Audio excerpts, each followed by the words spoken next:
Lena Malta lestit ix-xogħlijiet ta' titjib u l-immodernizzar taċ-ċentru tad-distribuzzjoni tal-elettriku f'Ħal Tarxin.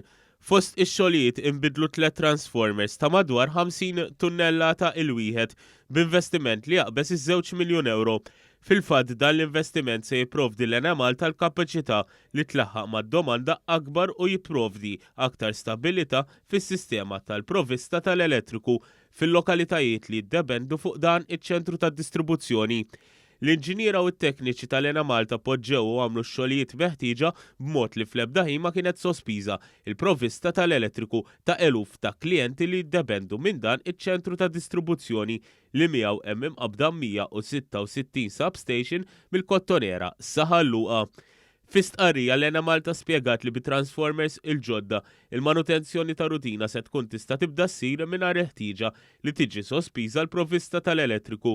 Ġie spjegat li dawn it-3 transformers għandhom teknoloġija ta' sorveljanza kontinwa u sistema li tiżgura li ż-żejt fit-transformers jinżamm f'kundizzjoni tajba mingħajr il-bżonn li kull sena jintbagħtu kampjuni ta' żejt tal-ittestjar f'laboratorju speċjalizzat barra minn Malta.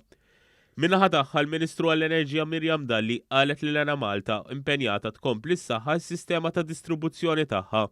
Qalet li dan il-proġett jagħmel parti mill-pjan ta' investiment ta' 9 miljun euro li Lena Malta ħabbret aktar kmieni din is-sena.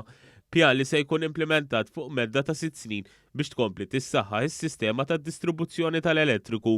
Il-Ministru Dalli temmettejt li mill-bidu ta' din is-sena saru diversi xogħlijiet bitqejjed ta' cables mis-substations f'diversi lokalitajiet fost oħrajn.